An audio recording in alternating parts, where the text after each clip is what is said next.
কি মনে করছেন? সৌদিকে নিয়ে কি আলোচনা করা যাবে না, কারণ সৌদি মুসলমান রাষ্ট্র হিসেবে, কিন্তু তা আসলে তারা মুসলমান রাষ্ট্র হিসেবে আখ্যা দেয় না। তারা একজন আমেরিকানপন্থী সৌদি, এতটুকু জানি, আর বেশি কিছু বলতে চাই না। ফিলিস্তিনের গাজায় কিন্তু ত্রাণবাহী ট্রাকগুলো ঢুকতে দেওয়া হচ্ছে না, এগুলো নিয়ে কি বলবেন আপনারা? এইগুলো নিয়ে কে বলবো?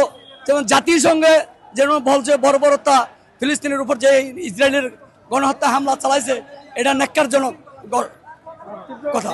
কিন্তু বাংলাদেশের সকল মুসলিম উম্মা একত্রিত হয়ে আমরা যে প্রতিবাদ জানাচ্ছি, এটাই আমাদের জন্য, যেটা ফিলিস্তিনের পক্ষে পাওনা, আমরা সেটাই উপহার দেব ইনশাআল্লাহ। আসলে এই বিষয়টা তো দীর্ঘদিন ধরে চলতেছে। আপনার বিশ্ব যারা মোড়ল আছে এরা প্রত্যেকেই ক্ষমতালোভী, এবং প্রত্যেকে আমার থেকে যার ক্ষমতা বেশি তাদেরকেই তারা ভয় করে। তো এই জন্য বিশ্বের যারা মানে আলেম উলামা এবং বিভিন্ন ইসলামিক সংগঠন আছেন, তথা মানে রাষ্ট্রীয় ক্ষমতায় যারা আছে, সবাই তো আর এক না, সবাই ঐক্যবদ্ধ প্রচেষ্টার মাধ্যমে এই ফিলিস্তিনিকে স্বাধীন করা সম্ভব। আর এই মানে আমরা সারা বিশ্বের যে মুসলমান রাষ্ট্রগুলো আছে, এনারা যদি সবাই যদি ঐক্যবদ্ধভাবে প্রচেষ্টা চালানো হয় তাহলেই কিন্তু হয়। আল্লাহ তো সাহায্য অবশ্যই করবেন, কিন্তু আমাদের চেষ্টাটা থাকা লাগবে। সৌদি আরবের ভূমিকা নিয়ে আসলে আপনাদের কি বলার আছে? আসলে সৌদি আরবের ভূমিকাটা নিয়ে আসলে যে কি বলবো ভাই, এটা তো আপনারা দেখতেই পাচ্ছেন। ওনাদের আসলে ওই রকম কোনো আমি ভূমিকা দেখতে পাচ্ছি না। এই গাজায় আর একটু যেন বোমা না ফেলা হয়, মুসলমান সন্তানদেরকে অনাহারে আজ তাদের মুখে খাবার নাই, তাদের অন্ন নাই, বাসস্থান নাই। আজ তারা বিভীষিকার মধ্যে দিন অতিবাহিত করছে, আর আমরা মুসলমান হয়ে সহ্য করতে পারি না।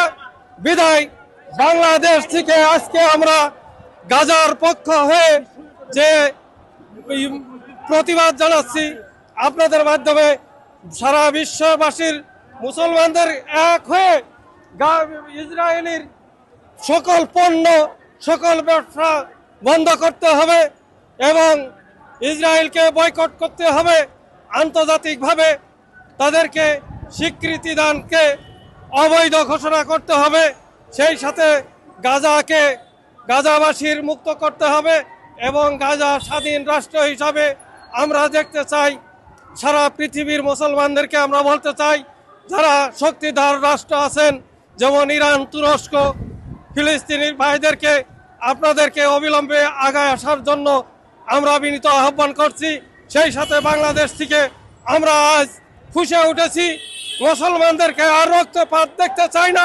এই ইহুদিবাদেরকে, ইহুদি সাম্রাজ্যবাদকে, সারা ইসরায়েলকে ধ্বংস করতে হবে, এটাই আমাদের কাম্য। আপনাদের বক্তব্য কি? আমাদের বক্তব্য হলো, আমরা আশা করি সমস্ত মুসলিম বিশ্ব ঐক্যবদ্ধভাবে ফিলিস্তিনির উদ্ধারের কাজে সহযোগিতা করবে। আমরা এটাই সবচেয়ে বড় আশা করি। সেটা সৌদি আরব হোক, মিশর হোক, ফিলিস্তিন সহ সমস্ত দেশগুলো, মধ্যপ্রাচ্যের সমস্ত দেশগুলো সহ সমস্ত মুসলিম বিশ্ব ঐক্যবদ্ধভাবে গর্জে উঠলে অবশ্যই ইনশাআল্লাহ ফিলিস্তিনের সমাধান হয়ে যাবে। আমরা এটাই আশা করি। এই যে ফিলিস্তিনে যে ত্রাণের ট্রাকগুলো ঢুকতে দেওয়া হচ্ছে না, এ নিয়ে আসলে আপনাদের বক্তব্য? এটা নিয়ে আমাদের বক্তব্য হলো, জাতিসংঘ মানবাধিকার পরিষদ মানবাধিকারের সম্পর্কে বহু চিল্লাচিল্লি করে, অথচ এখানে মানবাধিকার লঙ্ঘিত হচ্ছে। তাদের কোনো এই ব্যাপারে পদক্ষেপ নাই। তারা যদি জাতিসংঘ বাহিনী নিয়োগ করে এই ব্যবস্থাপনা করত, তাহলে আজকে ফিলিস্তিনের শিশুরা না খেয়ে মরতো না এবং তাদেরকে গণহত্যা করতে পারতো না। এটা জাতিসংঘের ব্যর্থতা। এবং আমরা কিন্তু দেখেছি সেই জাতিসংঘের মানবাধিকার কমিশন বাংলাদেশে স্থাপনের একটা প্রচেষ্টা করা হচ্ছে। এ নিয়ে আপনাদের বক্তব্য কি? আমাদের বক্তব্য পরিষ্কার, মানবাধিকার সংস্থা করবে, কিন্তু মানবাধিকার লঙ্ঘন করে কাজ করবে, এটা আমরা কোনোভাবেই মানে নিব না। সেটা আমাদের দেশ নয়, সারা বিশ্বের যেখানেই হোক আমরা এটা মাইনা নিব না। এবং এই ব্যাপারে আমাদের পরিষ্কার কথা হলো, মানবাধিকারের কমিশন মানবাধিকার সম্পর্কে সঠিক পদক্ষেপ নিবে। যদি না হয় এই মানবাধিকার কমিশন আমরা উৎখাত করে দিব। ধন্যবাদ।